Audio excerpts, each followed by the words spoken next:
હરિઓમ વિદ્યાર્થી મિત્રો, આજે આપણે ધોરણ 7 વિષય સામાજિક વિજ્ઞાન પાઠ આપણો 8મો 18મી સદીના રાજકીય શાસકો કોણ હતા, કયા કયા રાજાઓએ શાસન કર્યું હતું, એના વિશેની માહિતી આ પાઠની અંદર આપણે જોઈશું.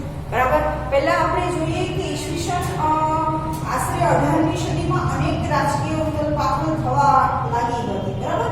એટલે કે 1707માં ઔરંગઝેબ જ્યારે મુગલ સામ્રાજ્યની અંદર અંતિમ શાસક, આપણે ખબર જ છે કે ભાઈ ઔરંગઝેબ છે. આપણે ઇતિહાસ આગળ છઠ્ઠામાં પણ ઇતિહાસની અંદર જોયેલું છે તમે લોકોએ. બરાબર. તો ઔરંગઝેબ છે એ મુગલ સામ્રાજ્યનો છેલ્લો શાસક ગણાય છે. બરાબર. એના મૃત્યુ પછી ભારતમાં એમ કહેવાય કે અનેક નાના નાના રજવાડાઓ થઈ ગયેલા હતા, અનેક એમ કહેવાય કે વિભાગો પડી ગયા હતા. લોકો એમ કહેવાય કે એ રીતે જીવન પોતાનું ગુજારતા આપણે જોવા મળે છે. બરાબર. 1707ની સાલ પછી આપણે જોઈએ તો એ સાલની અંદર મરાઠા રાજ્ય અલગ પડી ગયું, રાજપૂતોનું રાજ્ય અલગ પડી ગયું. એ રીતે એમ કહેવાય કે અલગ અલગ રાજ વિભાગ થયેલા હોવાના કારણે ભારતની અંદર અલગ અલગ ઘણા બધા વિભાગો આપણે જોવા મળે છે. એમાં આપણે જોઈશું પહેલા કે ભાઈ ઔરંગઝેબ, પહેલો આપણો પોઈન્ટ છે કે મુગલ વંશના અંતિમ શાસક કોણ હતા એવું પૂછવામાં આવે તો આપણે યાદ રાખીશું કે ઔરંગઝેબના અવસાન પછી મુગલ ગાદી પર બહાદુર શાહ નામનો સુલતાન આવ્યો હતો. બરાબર. મુગલ શાસન ઉપર એમ કહેવાય કે ઔરંગઝેબ પછી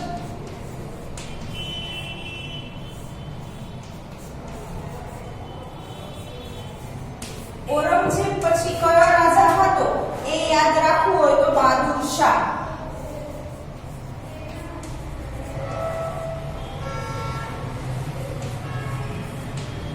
બરાબર. ગાદી ઉપર એમ કહેવાય કે બહાદુર શાહ સત્તા ઉપર સુલતાન આવે છે ઔરંગઝેબ પછી. બરાબર. એના પછી આપણે જોઈએ કે તેઓએ રાજપૂત અને આ રાજા જ્યારે એમ કહેવાય કે ગાદી ઉપર આવે છે તો એને રાજપૂત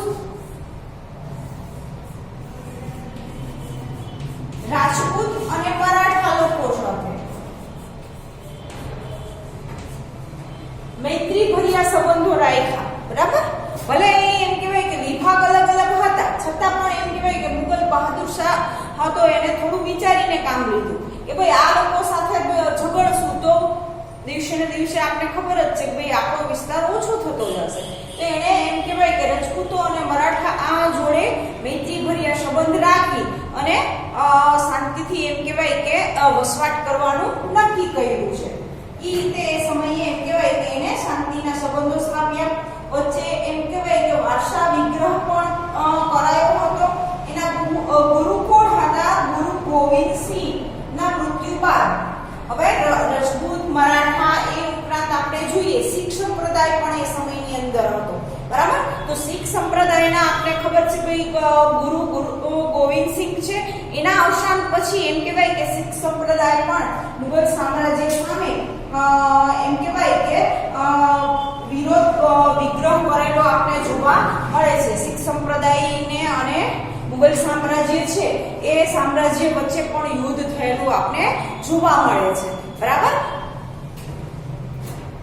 પછી આપણે જોઈએ બહાદુર શાહનું ઈસવીસન 1712માં બહાદુર શાહ છે એનું મૃત્યુ ક્યારે થાય છે એવું પૂછવામાં આવે તો આપણે યાદ રાખવાનું છે કે એમનું અવસાન ઈસવીસન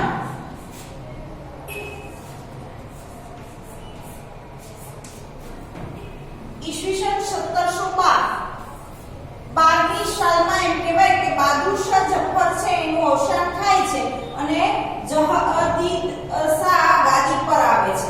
એનો બહાદુર શાહ પછી ભાઈ ગાદી પર કોણ આવે છે તો બીજા આ સુલતાનનું નામ છે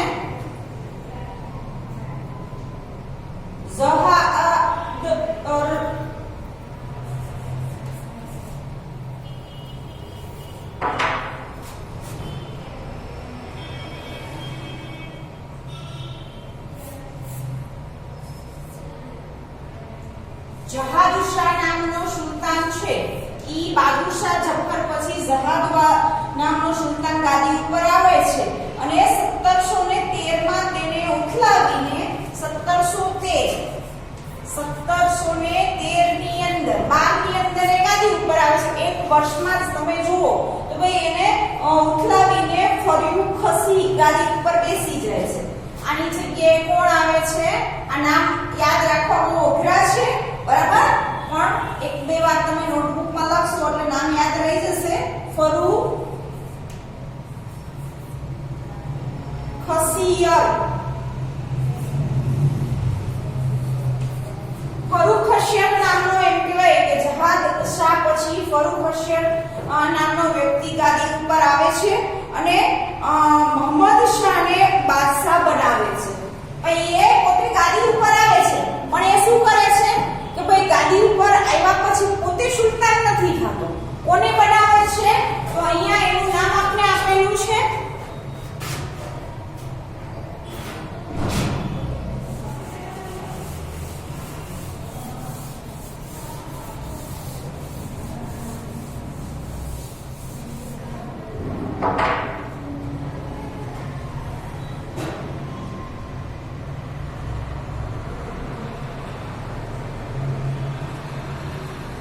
મોહમ્મદ શાહને બાદશાહ બનાવે છે. મોહમ્મદ શાહ નામના વ્યક્તિ છે એને બાદશાહ બનાવી આપે છે.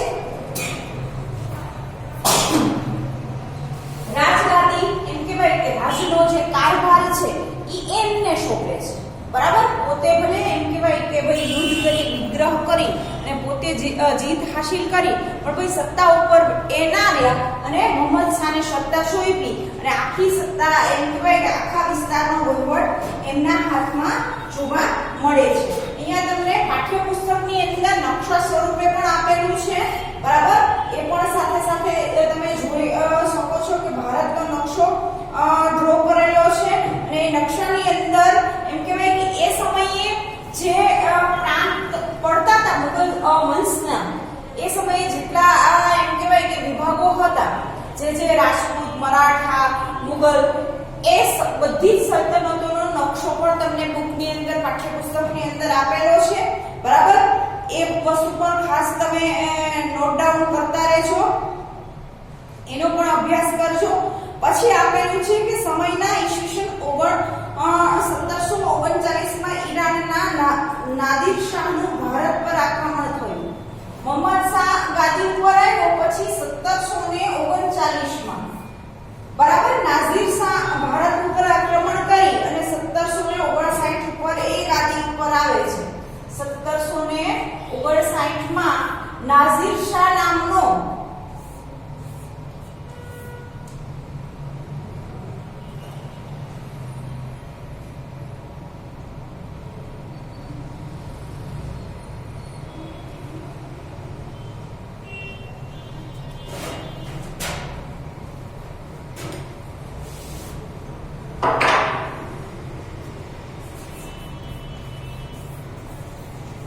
નાદિર શાહ, બરાબર, નાદિર શાહ નામનો 1759 માં એમ કહેવાય કે ગાદી ઉપર આવે છે અને શાહ આલમ બીજાને અંગ્રેજોને બક્સરના યુદ્ધમાં હરાવી કંપનીનો પેશનર બનાવી દીધો છે, બરાબર. અંગ્રેજી સલ્તનત આમ તમે જો મુગલ શાસન છે એક પછી બીજો, બીજા પછી ત્રીજો, ઈ તે ક્રમશઃ એમ કહેવાય કે રાજા એકબીજાને હરાવી છેલ્લે આપણે જોયું કે નાદિર શાહ આવે છે, બરાબર. એ 1759 માં એમ કહેવાય કે ગાદી ઉપર આવી અને છેલ્લે આપણે જોઈએ કે શાહ આલમ બીજો અંગ્રેજોને બક્સરના યુદ્ધમાં હરાવે છે. કયા યુદ્ધની અંદર? બક્સરનું યુદ્ધ પણ ઇતિહાસની અંદર એમ કહેવાય કે નોંધપાત્ર બનેલી ઘટના છે, બરાબર. એના વિશે પણ તમે આગળના ધોરણમાં શીખશો કે ભાઈ બક્સરની લડાઈ કઈ રીતે થઈ હતી, એમાં કેવી રીતે એમ કહેવાય કે રાજા મહારાજાએ ભાગ લીધો હતો, બરાબર. એ યુદ્ધનો અંત શું આવ્યો હતો એ આગલા ધોરણની અંદર તમારે વિસ્તારથી ભણવાનું આવશે. અત્યારે આપણે ખાલી ઉલ્લેખ જ કરેલો છે કે ભાઈ બક્સરની લડાઈની અંદર છેલ્લે એમ કહેવાય કે શાહ આલમ છે એ યુદ્ધની અંદર હારી અને કંપનીને પેન્શનર તરીકે બનાવેલી છે. એટલી જ માહિતી આપણે અત્યારે આપણી બુકમાં આપેલી છે. ઓકે, આગળ જોઈશું આપણે.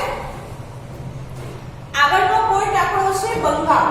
હવે બંગાળ રાજ્ય છે, હાલનું બંગાળ રાજ્ય અને એ સમયનું બંગાળ રાજ્ય, કયા? તો કોઈ પ્રાચીન સમયનું.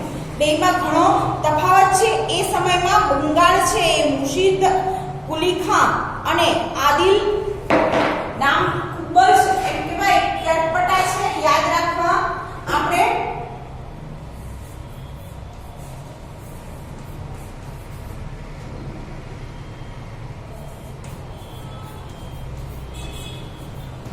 કુલી ખાન છે એ અલીવર્દી આંખે બંગાળના સ્વતંત્ર રાજ્યની સ્થાપના કરી હતી.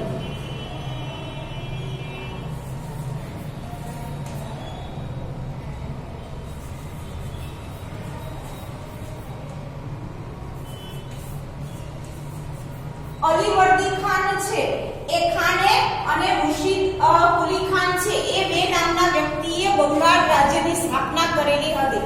કઈ સાલની અંદર? તો ઈસવીસન 1757. બરાબર. આ લોકોએ સ્થાપના કરી અલગ રાજ્યની. પછી 1757 ની આપણે જોઈએ તો એની અંદર કોણ આવે છે? તો સિરાજ ઉદ દૌલા બંગાળનો નવાબ બને છે. 1757 ની અંદર સિરાજ ઉદ દૌલા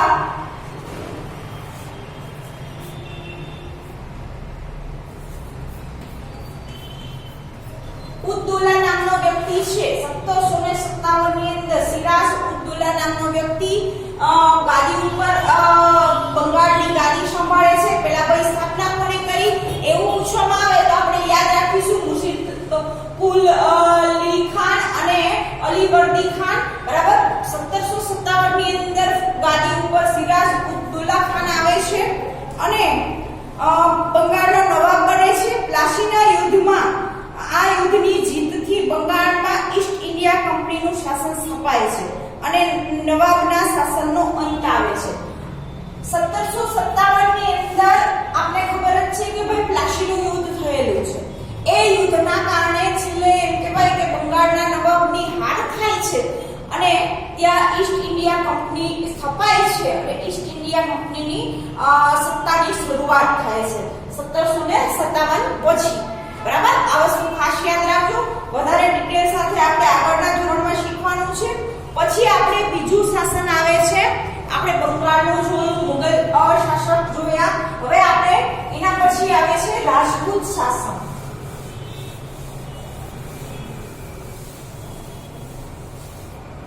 હવે રાજપૂતો વિશે તમે ઘણી બધી વસ્તુઓ જાણો છો. બરાબર. કે રાજપૂતો એકવાર જે વસ્તુ બોલી દે છે એ વસ્તુ કરીને જ રહે છે. બરાબર. એ એમના માટેની એક ખાસિયત છે, એમના ગુણો છે કે જે વસ્તુ એ બોલે છે એ કરીને બતાવે છે. બરાબર. એ યુદ્ધના મેદાનમાં પણ એમ કહેવાય કે જે રીતે રજપૂતો પ્રખ્યાત છે એ જ રીતે રજપૂતોની સ્ત્રીઓ પણ એટલી જ પ્રખ્યાત છે. ઇતિહાસની અંદર આપણે થોડું વોક્યુ કરીએ તો આપણે ખ્યાલ આવે કે રજપૂતાણીઓ પણ એમ કહેવાય કે ભાઈ પીછેહટ કરતી નથી. બરાબર. પોતાનો પતિ હોય, પોતાનો ભાઈ હોય કે પિતા હોય, એને બધાને હસતા મુખે એમ કહેવાય કે યુદ્ધના મેદાનમાં મોકલતી હતી. એ સાથે કદાચ એમ કહેવાય કે યુદ્ધમાં હાર થાય તો પણ એ વૈસતી થતા અટકતી નહોતી. સોહર તરીકે પણ તમે શબ્દ સાંભળ્યો હશે. બરાબર. કે રજપૂતાણીઓ છે એ એક સાથે જોહર કરતી હતી. બરાબર. એટલે કે યુદ્ધના મેદાનમાં પોતાના પતિનું મૃત્યુ થાય છે તો ભાઈ એ મુગલોને સમર્પિત નથી થતી. બરાબર. એ સ્ત્રીઓ એમ કહેવાય કે એના કરતા પોતે આગની અંદર મરી જવાનું પસંદ કરતી હતી. બરાબર. કે મારો પતિ મરી ગયો છે તો ભાઈ મારે જીવીને શું કરવું છે. આ વીરતા ભરેલી ઘણી બધી વસ્તુઓ આપણે રજપૂતો વિશે આપણા ઇતિહાસની અંદર નોંધાયેલી છે. મુગલ સામ્રાજ્યના પતન બાદ રાજસ્થાનમાં જયપુર માં સૌથી શક્તિશાળી રાજ્ય હતું. બરાબર. હવે હાલનું આપણું ગુજરાતનું રાજસ્થાન,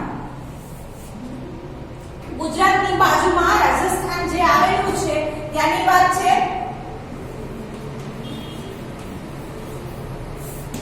બરાબર. રાજસ્થાનની અંદર એમ કહેવાય કે જયપુર શહેર છે, હાલની અંદર પણ છે. જયપુર શહેરની અંદર એમ કહેવાય કે સૌથી શક્તિશાળી રાજ્ય હતું. રાજા સવાઈ, ત્યાં રાજા કયા હતા? સવાઈનું શાસન ચાલતું હતું. બરાબર. સવાઈ જયસિંહ નેતા હતા, સુધારક હતા, કાયદાવી હતા, વિજ્ઞાન પ્રેમી હતા. તેમણે જયપુર શહેરની સ્થાપના કરી હતી. તેઓ મહાન ખગોળશાસ્ત્રી હતા. દિલ્હી, જયપુર અને ઉજ્જૈન અને મથુરામાં આધુનિક એમ કહેવાય કે વિદ્યાશાળાઓની સ્થાપના કરી હતી. પોતે એમ કહેવાય કે સવાઈ જે રજપૂત છે એ પોતે ખગોળશાસ્ત્રી હતા. એટલે આપણે જોઈ શકીએ છીએ કે કોઈ એજ્યુકેશન ધરાવતા હોય તે એવા વ્યક્તિઓ અલગ અલગ ઘણી બધી શોધખોળો આપણે જોઈએ છીએ કે ઇતિહાસની અંદર નોંધાયેલી છે કે એ લોકોએ અલગ અલગ વસ્તુઓની શોધ કરી અને એની સ્થાપના કરી અને એ અત્યારે આપણે વર્તમાનમાં જોઈએ છીએ કે એનો આપણે ઘણો બધો ફાયદો થયેલો જોવા મળે છે. એ જ રીતે એમ કહેવાય કે એને આખું જયપુર છે, રાજસ્થાન છે, એની અંદર દિલ્હી છે, ઉજ્જૈન છે, બરાબર, આ બધાની અંદર એમ કહેવાય કે આધુનિક એમ કહેવાય કે સ્કૂલોની શરૂઆત કરી કે ભાઈ આધુનિક શિક્ષણ મેળવવું એ પણ જરૂરી છે. બરાબર. વેધશાળાઓની સ્થાપના કરી. રાજપૂત રાજ્યોમાં જોધપુર, બિકાનેર, કોટા, મેવાડ, બુંદી અને શિહોર અગત્યના હતા. બરાબર. રાજપૂત શાસન દરમિયાન આપણે મેં જેટલા શહેરના નામ લીધા એ બધા જ શહેરો એમ કહેવાય કે એ સમયે ખૂબ જ અગત્યના ગણાતા હતા કે એ શહેરોની અંદર ખૂબ જ પ્રગતિ થયેલી હતી. બરાબર. આગળ આપણે આપેલું છે ભાઈ શીખ સામ્રાજ્ય. બરાબર. શીખ સામ્રાજ્ય કઈ રીતે થયું એ આપણે જોઈશું. રાજપૂત શાસન જોયું. રાજપૂત શાસનની અંદર રાજપૂતોની યશગાથા વિશે આપણે જોયું. બરાબર. એ જ રીતે એમ કહેવાય કે શીખ સામ્રાજ્ય પણ એવું જ આપણે એ સમયની અંદર જોવા મળે છે. આથી એમ કહેવાય કે શીખ સામ્રાજ્યના ગુરુ કોણ હતા? તો ભાઈ ગુરુ નાનક. ગુરુ નાનક છે એ શીખ સંપ્રદાયના ગુરુ ગણાતા હતા. ઈસવીસન 15મી સદીમાં શીખ ધર્મની શરૂઆત થઈ. જેમ હિન્દુ ધર્મ છે એ જ રીતે શીખ ધર્મનું પણ એ સમયે આજથી 15મી સદીની વાત છે. 15મી સદીની અંદર એમ કહેવાય કે શીખ સંપ્રદાય શરૂ થયો. શીખ ધર્મગુરુઓ પરંપરા સાથે એમ કહેવાય કે પોતાના ધર્મનો પ્રચાર કરતા હતા. જેમાં 10 ગુરુઓ થયા. 10માં ગુરુ ગોવિંદસિંહ હતા. 10 ગુરુઓ થયા. ગુરુ નાનક થી લઈ અને છેલ્લે ગોવિંદસિંહ છેલ્લા 10મા ગુરુ હતા. બરાબર. એના અને એમ કહેવાય કે એકતાના તાતને બંધાયેલા હતા. આપણે શીખ સંપ્રદાય જોઈએ તો એ લોકોની અંદર એકતા વધારે હતી. બરાબર. આપણે એમ કહેવાય કે અંદરો અંદર ઝઘડો કરવાનો પ્રયાસ કરીએ તો ભાઈ એ લોકો આસાનીથી ઝઘડો કરતા નહોતા. બરાબર. એનામાં એક કહેવાય કે એકતાનો જે ગુણ છે એ વધારે આપણે જોવા મળે છે. શીખ સંપ્રદાયના જે લોકો છે એ લોકોની અંદર આ વસ્તુ ખાસ આપણે જોવા મળી છે. 12 સમૂહમાં વિભાજિત હતા. જેમાંનો સમૂહ એમ કહેવાય કે ચકિયાના શક્તિશાળી નેતા રણજીતસિંહે એમ કહેવાય કે સામ્રાજ્યનો વિકાસ કર્યો. ગુરુ ગોવિંદસિંહ એ આ બધા ગુરુઓ હતા. પણ એમ કહેવાય કે શીખ સંપ્રદાયનો વિકાસ કોણે કર્યો? તો અહીંયા આપણે નામ આપેલું છે કે રણજીતસિંહ. રણજીતસિંહ નામના જે વ્યક્તિ હતા એમને શીખ સંપ્રદાયનો ખૂબ જ વિકાસ કરેલો હતો. અને લાહોર, અમૃતસર, પંજાબનું આ બે શહેરો છે.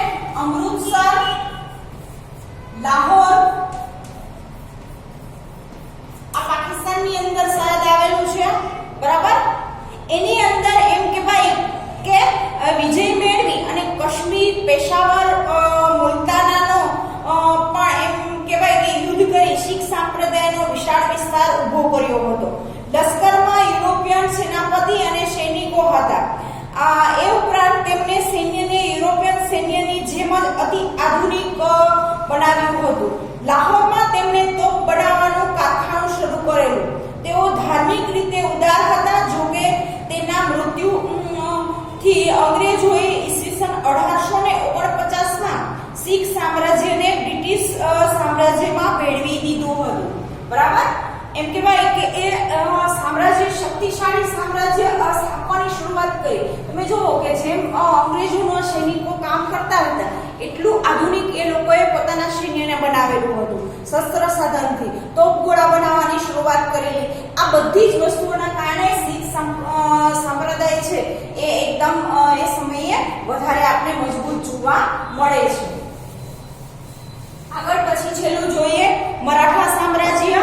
બરાબર? મરાઠા સામ્રાજ્ય છે આપણે 17મી સદીની વાત છે કે 17મી સદીની અંદર મરાઠાઓનું રાજ શરૂ થયું. બરાબર? જે રીતે શીખ સંપ્રદાય એની અંદર ખૂબ જ એકતા અને વીરતા અને એ ગુણો આપણે બધા જ જોયા, એ જ વસ્તુ અહીંયા પણ આપણે જોવા મળે છે. મરાઠાની અંદર શિવાજી મહારાજને આપણે ભૂલી શકતા નથી. બરાબર? છત્રપતિ શિવાજી અગ્રસ્થાને હતા. બીજાપુરના સુલતાન, મુઘલ સામ્રાજ્ય, ઔરંગઝેબ, પોર્ટુગીઝ વગેરે હફાવીને શિવાજીએ એક સ્વતંત્ર રાજ્યનું નિર્માણ કરેલું હતું. ઔરંગઝેબને, રજપૂતોને બધાને હરાવી અને પોતાનું એમ કહેવાય કે સ્વતંત્ર રાજ્ય મરાઠા રાજ્ય છે એ સ્વતંત્ર રાજ્યની શરૂઆત કરી હતી.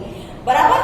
છત્રપતિ શિવાજી મહારાજના નેતૃત્વ હેઠળ મરાઠાઓએ દખ્ખણમાં છાપામાર યુદ્ધ અપનાવી તેમણે સ્વતંત્ર રાજ્ય માટે કુશળ કાર્યક્ષેત્ર પ્રતિભાકારી શાસનતંત્રની સ્થાપના કરી હતી.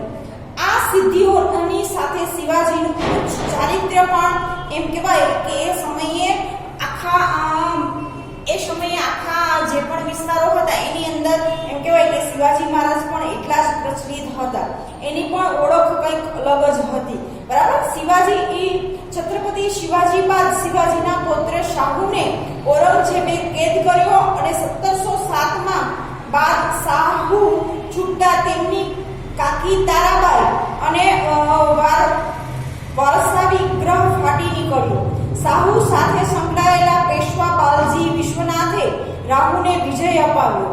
તેમના સમયથી મરાઠા રાજ્યમાં પેશવા એમ કહેવાય કે એની પ્રથા શરૂઆત થઈ. બાલાજી વિશ્વનાથ પ્રથમ પેશવા હતા. તેમણે મરાઠા રાજ્યનો વિકાસ કરી તમામ સત્તાઓ પોતાના હાથમાં લીધી અને ઈસવીસન 1720ની અંદર આપણે જોઈએ તો અવસાન થયું અને પુત્ર બાલજીરાવ પહેલા પેશવા બન્યા. કુશળ યોદ્ધા અને ચતુર રાજનીતિ હતા. તેમને ઘણા મુગલ વિસ્તારો મરાઠા સામ્રાજ્યમાં ભેળવી દઈ અને એ પોતાનો વિસ્તાર વધારેલો હતો. બરાબર? હૈદરાબાદ નિઝામે પણ હરાવ્યું હતું. મહારાષ્ટ્રને એક મહાન મરાઠા સામ્રાજ્યમાં પરિવર્તન કરેલું હતું. ઈસવીસન 1740માં અવસાન બાદ તેમને પુત્ર બાલાજીરાવ પેશવા બન્યા. તેમણે બંગાળથી લઈ અને મૈસૂર સુધી વિજય પ્રાપ્ત કર્યો હતો. બરાબર? મરાઠાઓનું સામ્રાજ્ય પણ એટલું સરસ હતું. જેમણે એમ કહેવાય કે ઈસવીસન 1761માં ઈરાન શાહ અને અહેમદ શાહ અબ્દાલીએ ભારત પર આક્રમણ કર્યું અને મરાઠાઓ અને અબ્દાલી વચ્ચે પાણીપતનું યુદ્ધ શરૂ થયું. મરાઠા રાજ્યની હાર થઈ. હારના આ સમાચાર મળતા જ આઘાતની બાજીરાવનું અવસાન થયું. આ યુદ્ધે મરાઠાઓને નિર્બળ બનાવ્યા. પરિણામે ભારતમાં બ્રિટિશ સત્તાનો ઉદય થયો. બરાબર? આપણે જોઈએ કે ઈસ્ટ ઇન્ડિયા કંપનીની શરૂઆત કઈ રીતે થઈ તો એ વસ્તુ અહીંયા આ પાઠની અંદર આપણે સ્પષ્ટ કરેલી છે કે મુગલ સામ્રાજ્ય, બંગાળનું રાજપૂત શાસન, શીખ સંપ્રદાય અને મરાઠાઓ એ બધા જ ને એમ કહેવાય કે માત આપી અને અંગ્રેજી શાસનની શરૂઆત થયેલી આપણે જોવા મળે છે. બરાબર? આ એક પહેલાની સદીની અંદર એમ કહેવાય કે આ બધા જ રાજા મહારાજાઓ રાજ કરતા હતા. એ વસ્તુ આપણે અહીંયા સમજાવેલી છે આ પાઠની અંદર. આગળની માહિતી આપણે આગળના વિડીયોની અંદર જોઈશું. આ પાઠના સ્વાધ્યાયના પ્રશ્નો અને એ બધું જ. નમસ્તે.